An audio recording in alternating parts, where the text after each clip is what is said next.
She was wanting one of her kids to do the reading ahead. It was for, what is the? Yes, that. For an objective or a task, or it's a necessary thing is to read in front of a group of people. So that was going to be how I was going to deal with scripture reading, reading the psalm here at the beginning. But they are not here at the moment. So I'm going to temporize a little bit longer. We may read out of order just to accommodate as best we can, but we'll see how that goes. We are in Psalm 39, as you can see from the screen behind me probably. I try not to ever turn around, right? You don't want to turn around and check on things, turn your back to the audience, but I'm going to trust that it's there. So we will do that at some point, but we may skip past it and start the discussion. So I'm sure everyone read it ahead of time anyways, right? Yeah, we're reading ahead with the class?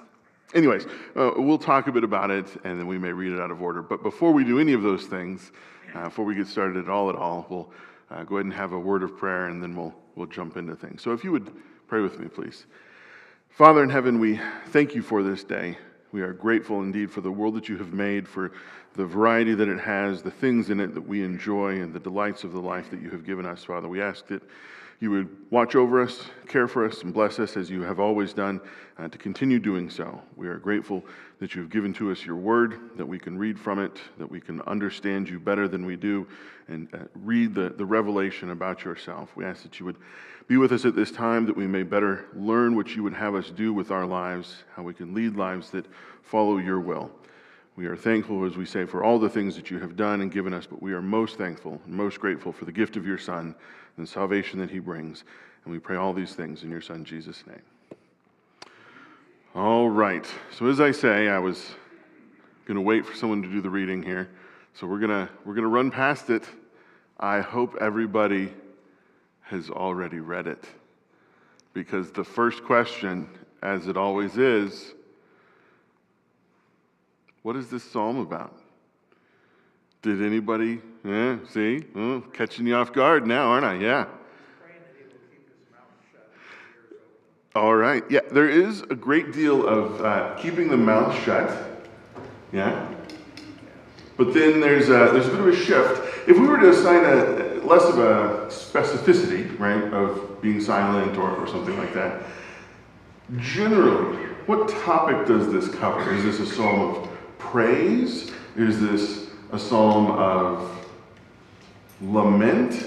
Is this a psalm of petition? Petition. It is more of a petition. There are elements of lament to it, maybe, but it is more a prayer for God to do something specifically for the psalmist. Yeah. And there is some sorrow mixed in there because of his circumstance, but it's not as if it is a prayer, for example, for victory in battle, which would be a prayer of petition as well. This is a prayer for healing. So he is suffering, and there is some lamentation that occurs, but it is largely a prayer for God to do something for the writer. Prayer for something to be done. The language and the expressions that are used within this psalm, and this is the sort of linguistic investigation upon which I rely for others, being not a Hebrew scholar, I'm told indicate that this is really more of a personal kind of psalm, that you sometimes read psalms that have language that makes it appear that it is intended for a corporate worship, right? That when it was written, that was kind of what its purpose was. It's to be used in the temple, it is to be used in a worship service to God, even things that are perhaps more of a personal lamentation or an expression of sadness are written with an eye to the idea of there being a broader applicability. Much as that we might see songs in a songbook that are written, even if they are from a personal place, right, a personal experience, there is in mind that this can be given to others and used by others. And this psalm lacks some of that, or maybe it would be better to say that it has elements in it that argue more specifically for it to be written for someone's personal use, that then it was adapted from that to be used by a larger number of people or in a greater number of circumstances. This is something to bear in mind. There are other things about this that make this stand out as, I don't know if unique is the right word, but certainly very different from a lot of other psalms that we have read, and then other psalms that we will read as well within the collection of psalms. We'll get to those as we do this. The psalmist specifically makes clear, too, that the suffering which he is undergoing, the experience, is a result of God's punishment for his sin. And this is not merely a set of circumstances that has randomly happened, time and chance, right, happen to all men, but this is specifically the psalmist understanding that what he is enduring, what he is experiencing, is a result of God's direct punishment. And this is an important kind of consideration. We can swing this pendulum too far, of course, in both directions. No, we can do it. I waited. I went ahead and just jumped into the discussion. We're going to back it up. We'll read. We're having car issues. Hey, no worries. It happens to everybody. I don't know if this mic's on. The guys in the back will be able to know. Yeah? You can use this mic, so you just go ahead and stand back here. Read Psalm 39 for us. I said, and I will keep watch over my ways so that I do not sin with my tongue.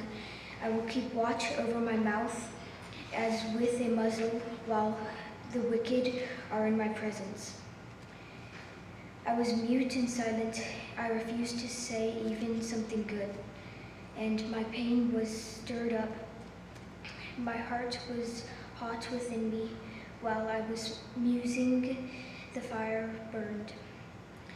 Then I spoke with my tongue, Lord, let me know my end and what is the extent of my days. Let me know how transient I am. Behold, you have made my days like hand-widths, and my lifetime as nothing in your sight.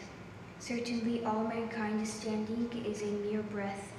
Certainly every person walks around as a fleeting shadow. They certainly make an uproar of nothing, and he amazes riches and does not know who will gather them. And now, Lord, what do I wait? What do I wait? My hope is in you. Save me from all my wrongdoings. Do not make me an object of reproach for the foolish. I have become mute and do not open my mouth, because it is who you have done it. Remove your plague from me, because of the opposition of your hand, I am perishing with rebukes. You punish a person for wrongdoing. You consume like a moth what is precious to him. Certainly all mankind is mere breath. Selah. I hear my prayer, Lord, and listen to my cry for help. Do not be silent to my tears, for I am a stranger with you, one who lives abroad like all my fathers. Turn your eyes away from me, that I may become cheerful again before I depart and am no more. Wonderful. Thank you very much. All right. What a delight. All right, so where have I? Here we are. Punishment of sin. Okay. So when we get to verse 1, after talking about the psalm kind of in its general and broad outlines, he specifically says, yeah, I think that's where I want to be. So take heed to my ways that I may not sin with my tongue. I will keep a bridle for my mouth while the wicked is before me. He has specifically been holding his words in. He has not been speaking in order that he may not continue to sin or to sin further in a different kind of way. Right? It may not be the same sin that put him in this circumstance in the first place, but it is a very easy thing to do, of course, as I'm sure all of us know and have experienced, to sin with the things that we say. Right? To being able to put a bridle, or some of those translations will put it as a muzzle over the mouth, is is a very difficult thing. The verb here is the very first word in both the first and third lines of verse 1. So when he says that I will watch or I will keep my tongue here, and then in the third line, putting the muzzle or keeping the muzzle on the mouth, keeping the bridle, it is the same action of holding or keeping or securing in both cases. Right? The keeping a watch or keeping an eye on, he will restrain the things that he says and the things that he does. The idea again being that he will not further exacerbate the situation. He does not wish to make things worse. Bridle and muzzle, of course, indicates this need for control. The reference here to James that I threw up there. If we remember, James talks about this, that anybody that is able to restrain his tongue in the way he speaks is able to control all about him, right? That is the greatest and highest level of control over your actions. We can stop ourselves from doing things more easily than we can stop ourselves from saying things, right? It's one thing to not do a particular action, but if you can refrain from even saying things, this is the highest level of difficulty, as it were, right? And so this need to do that is a theme, and we see this here in the Old Testament, we see it in the New Testament. It is a thing that is mentioned more than once. In second line of line 2, in this first verse, literally says, I was silent from good. Now, different people will have different translations here. Line 2, I'm sorry, line of 2, verse 2 is what I'm talking about. I beg your pardon. Not even saying anything good is the way that the NIV has it. So as not to say anything good. I said nothing, neither good or bad. I held my peace away from good. In the ASV, you have something else entirely? Or? Oh, same thing. It was I held my peace even from good. Mm-hmm. But it's like I'm not saying anything because if I say something, I know I'm going to be stupid and say something wrong. So I'm not even going to try to say something good and defend myself or make an excuse or something. Yeah, and the way that it is put in Hebrew is capable of multiple kinds of interpretation. It is a little bit difficult to say exactly what he was trying to convey with that line. Again, the larger point I think remains, regardless of how we take this one line to mean, that he was really trying hard to not say anything. But it's a little bit unclear if what he's saying is his saying nothing meant that he was turning away from any sort of prosperity. He wasn't being able to profit or develop anything good out of things because of his silence. That his silence did not work for him, right? He was silent but to no avail. It didn't fix things. He could be saying that these are different suggestions and different kinds of commentaries, that he was silent more than was actually good for him. He took it too far. He was silent even when maybe he shouldn't have been silent. Or that there just wasn't any benefit to it. Or all of the above. And this is, as I've said before, will no doubt say again, one of the beauties of poetic expression is that you can use one line and its ambiguity to imply different kinds of meaning, to mean both things at the same time. And again, the larger point remains that he was being silent, attempting to be silent, to restrain his tongue in order not to make things worse. And that he is not necessarily deriving good from this either. Yeah? I think it's almost like, as parents, we tell our kids, you've been punished, now go in the corner, think about it, think through what you've gone through, because there's a lesson here. And I think that's what's happening here too. He's learning this lesson and trying to keep from making it worse. In the face of God, who's pure and right, I know I've done something wrong, and I'm trying not to stick my foot in my mouth and make it worse than what it was. Right. Was there, I thought I saw, no, okay, it was just scratching your nose. All right, I'm going to try and, regardless, again, as we were kind of saying, The following verses or verse indicates that he did not, or perhaps could not, remain silent. The effort was there, the desire to do this was there, but then it changes. He is unable to do so. We see in verse 3, my heart was hot within me. While I was musing, the fire burned. Then I spoke with my tongue. The speech does come.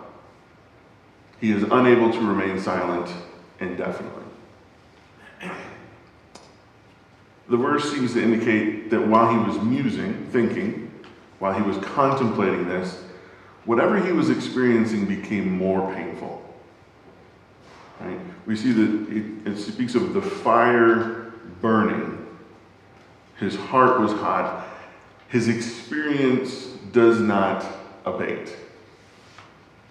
Right? Things do not just get better on their own. Things do not improve with time. And eventually, it becomes too much to bear. He is unable perhaps, or unwilling to remain silent forever. Is this the right choice? Should he have remained silent? Should he have not remained silent in the first place? What is it that he is doing? Is it good or is it bad? Is it impossible to say?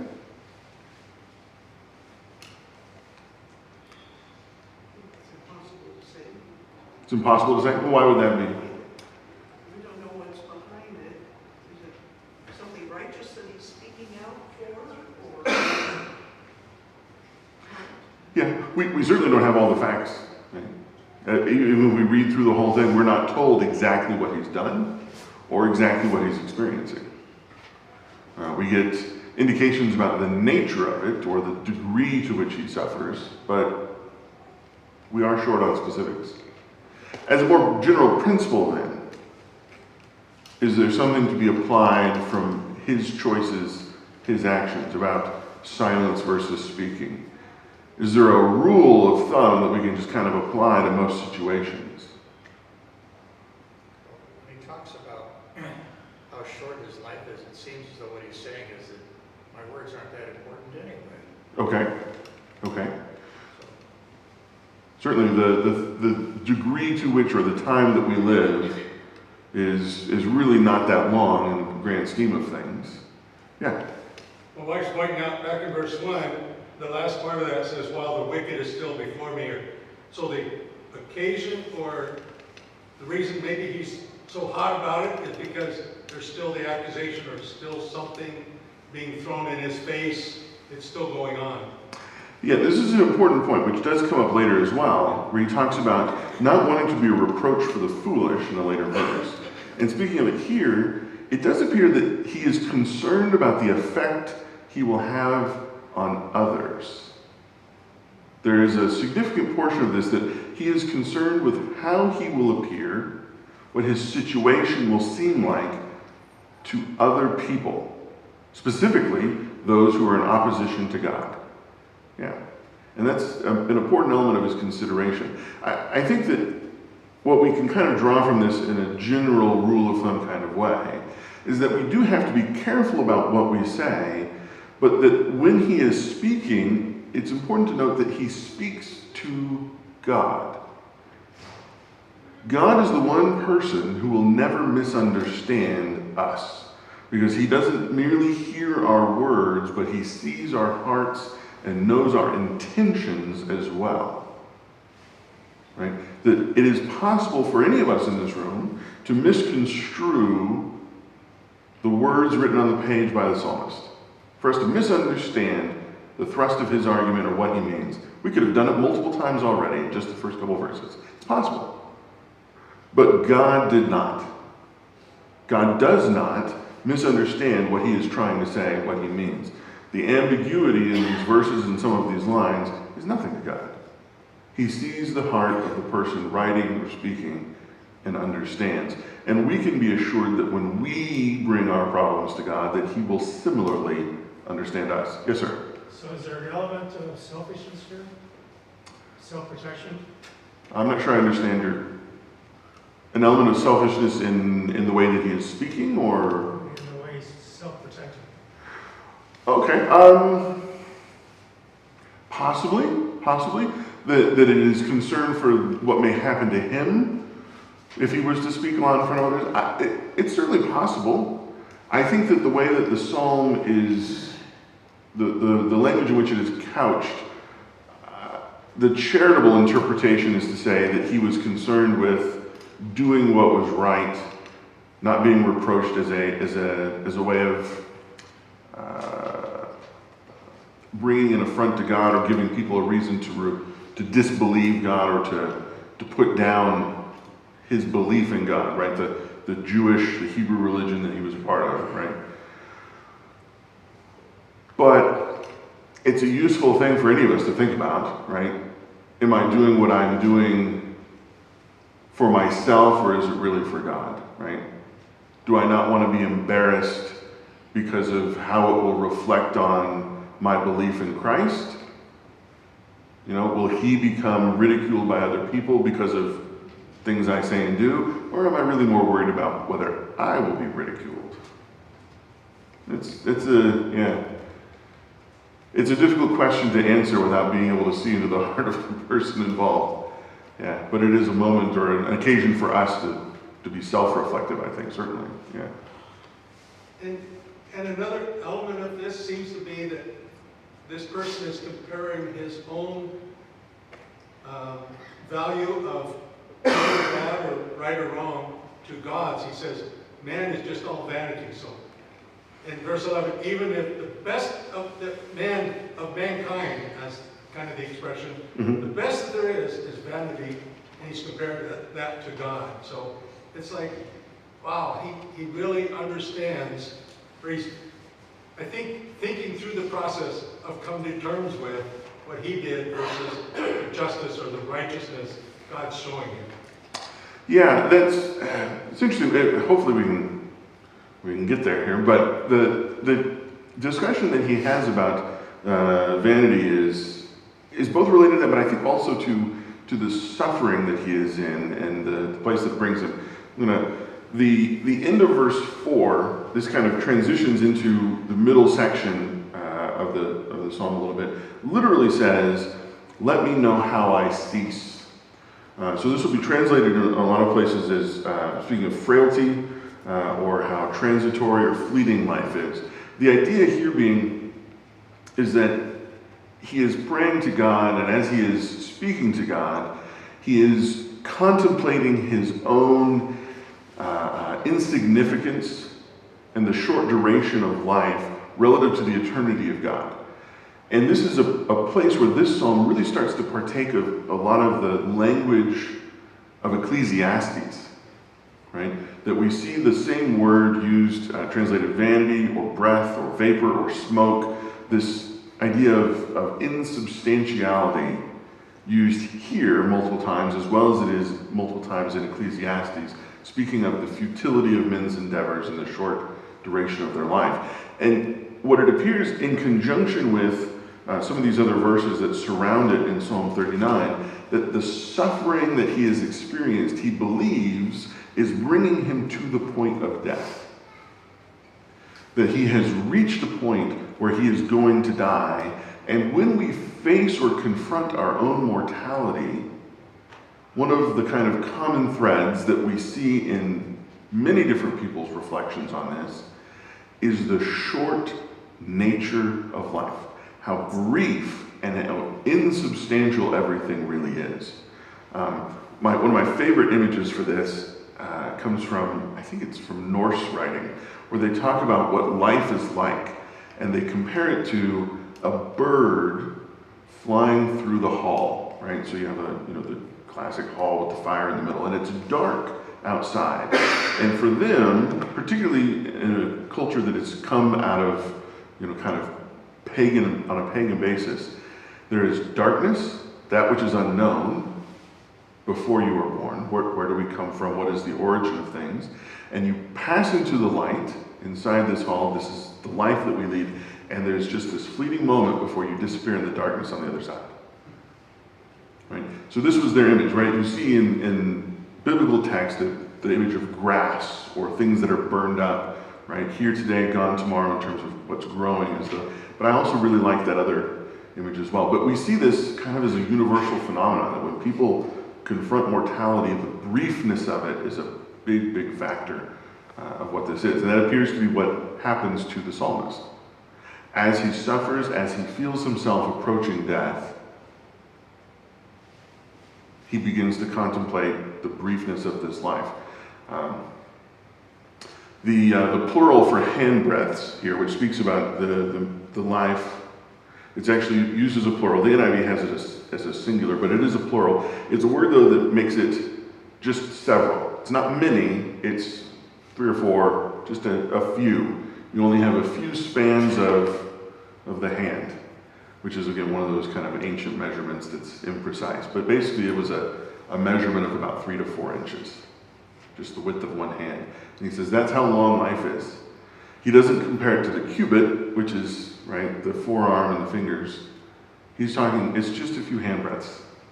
Very, very small, very, very short. The word here, I did mention this before I got to this point, the breath is the same word as in Ecclesiastes. Translated as vanity sometimes. And the idea of the vanity is, again, the uselessness, the shortness, the insubstantiality of it. Again, the word is again, more literally a breath or perhaps a vapor, right? When it's cold outside and you breathe out, you can see the smoke from your breath. It doesn't last very long, right? And it speaks to that kind of transitory nature, which is why it's used for things that have no weight or value sometimes. 5 and 6 specifically then go into this shortness of life compared to the Creator, right? Speaking of handbreadths, each man's life is but a breath. Man is a mere phantom as he goes to and fro. He bustles about, but only in vain, heaping up wealth, not knowing who will get it.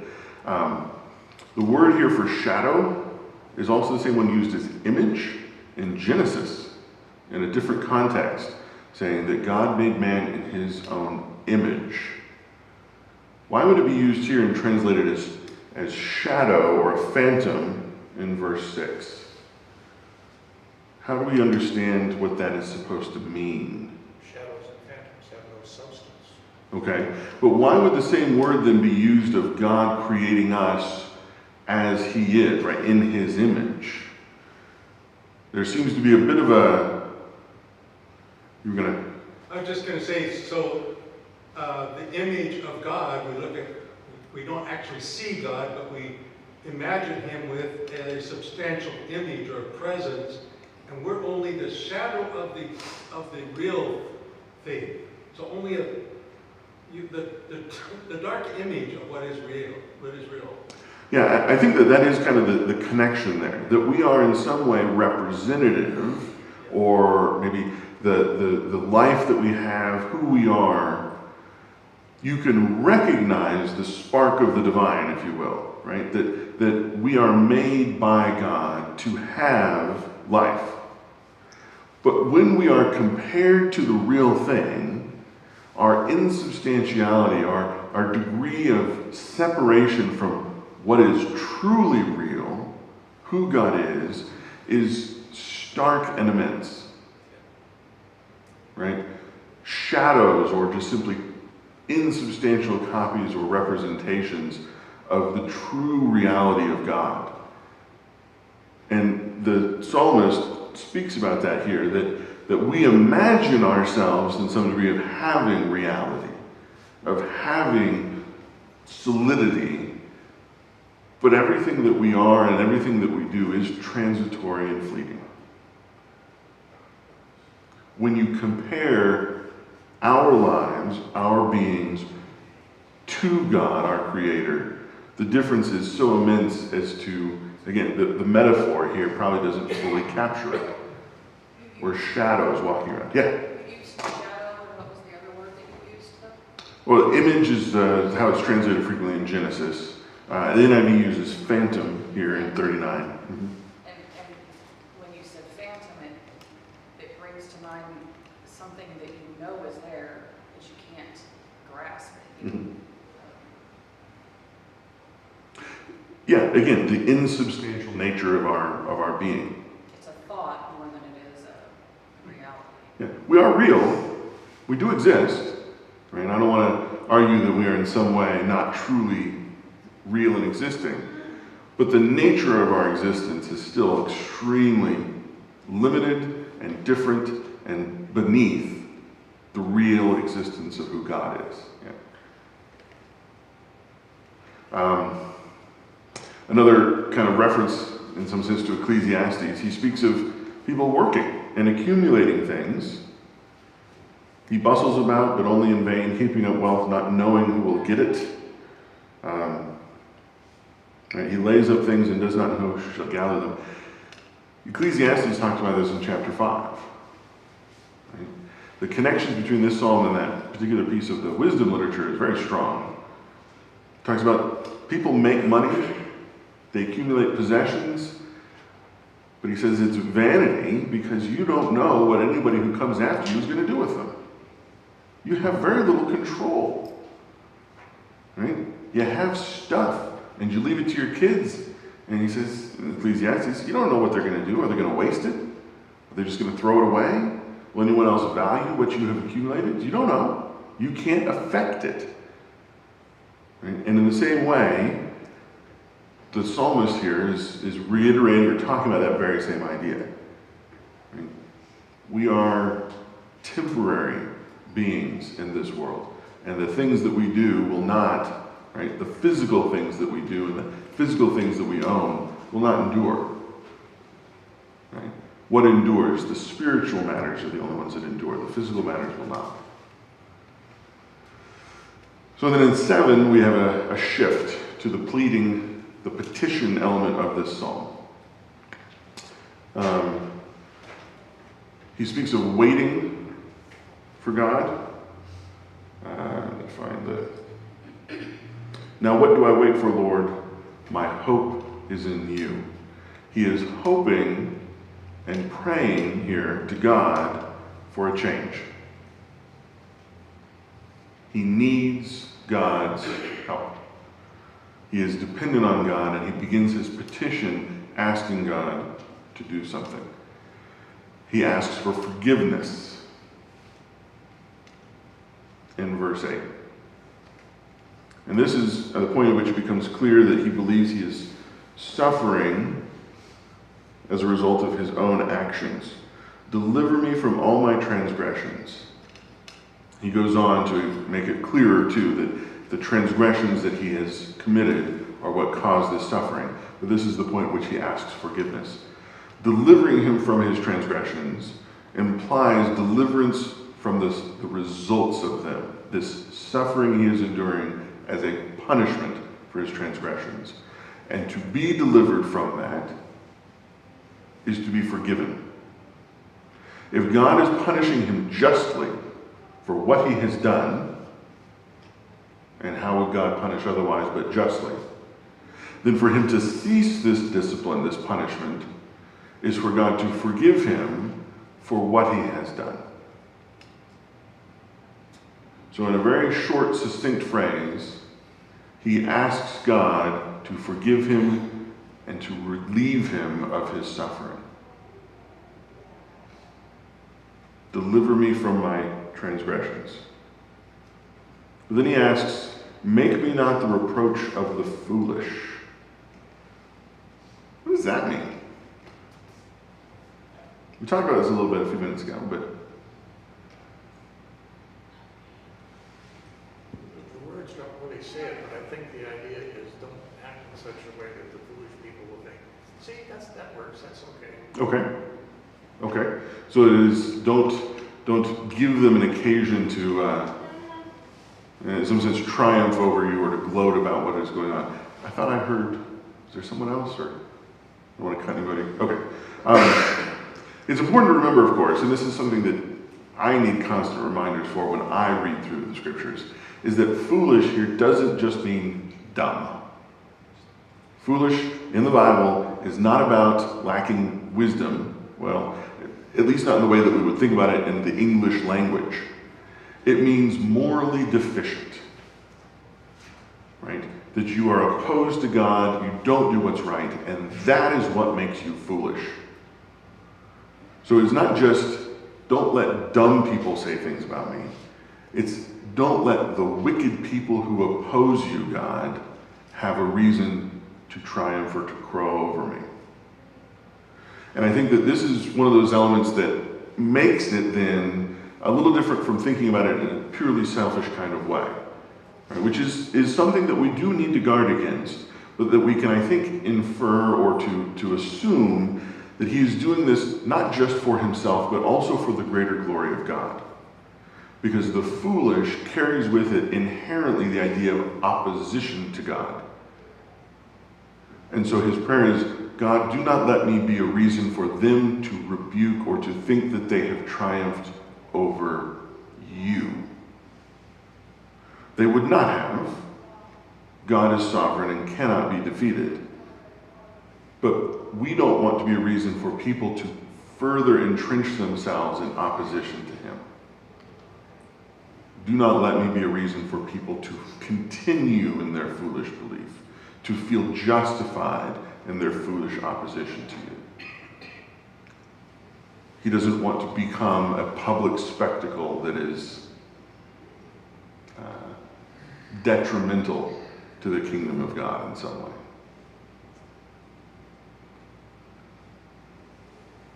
So why does he break his silence now? 9 says he was silent essentially because God did it. I was mute, I did not open my mouth because you did it. So why then does he break his silence? If he's being quiet, because God did it, it's not like he can argue against God's justice, say that it's unfair. He's not going to do any of those things.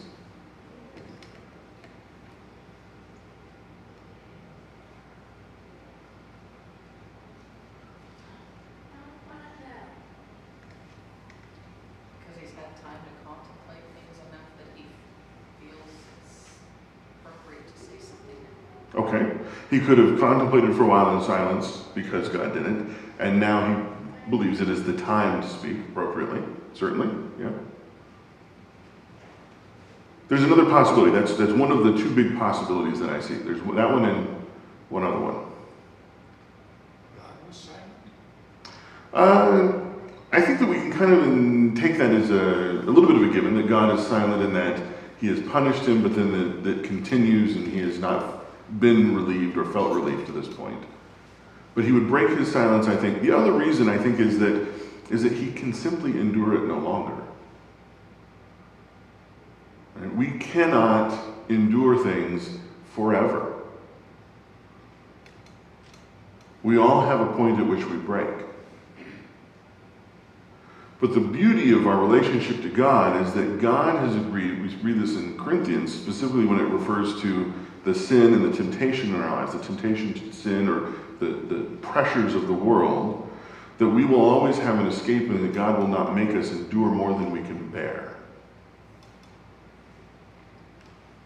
And that if you reach a point that you simply don't believe you can endure any longer, there is nothing wrong with crying out to God for relief, asking God to do for you that which you cannot do for yourself. We are creatures. We are not the creator. Our abilities are limited. And God, as our Father, is someone to whom we can go and ask for help. So, yeah, I think either one of those is the possible reason, but he remained silent, at least, again, initially, because it was just. He had sinned, and he was suffering a punishment for his sinfulness. There was nothing to say to God at first. He can't go to God and say, I don't deserve this. He did. He couldn't go to God and say, take this away. He needed the suffering. It was imposed by divine justice. But there comes a point at which he does speak up in response. He returns in 10 to ask him to be restored. The word here used for blow, or let's see, in turn the page. NIV also has the blow of your hand, is the only instance of this word, I believe, in the Bible. Again, I'm relying on other Hebrew scholars, not myself, for that, but I thought that was curious that it is a unique word in this instance. He asks to be brought back to the condition that he was. I am overcome. The consumed in verse 11 speaks to the severity of his suffering. And in this, we kind of have these things a little bit, I don't want to say out of order, but once you have read through the entire psalm, it kind of, it can recontextualize things that come before, right? He speaks of being consumed, or the consuming of things, and this in turn is an indication of the severity of the experiences that he has been having and referring to before. Consume refers to as a word for total and utter destruction. This helps us understand why it is that he is contemplating the brevity of life. He feels himself to be at the point of death, that God's punishment has been imposed to a degree that he may in fact die. And as a consequence, he has been contemplating on man's mortality in the face of eternity in part of this psalm. The word in beauty, at least in the version that I have, in verse 11, I believe here it has wealth. In the NIV, the word is actually one that means that which you cherish. It could be any of these things, right? It could be wealth, it could be beauty, it could be possessions, it could be anything. But he speaks of that which is cherished, that which is valuable, is destroyed, is consumed, and we are all temporary vapors. That God and what he is and his eternality is much more enduring than anything that we value in this world and in this life. All right, I'm definitely beyond my time. I've seen several small children walk by the back door. I almost made it. There's only 13 verses. We're here in verse 11. But I knew we needed to stop. Anything that I didn't quite get to? Anything that I skipped past too quickly that anybody wants to quickly comment on? Okay. We will stop there then. We will move on to 40 next week. I do appreciate everybody's time and attention this morning. Thank you very much.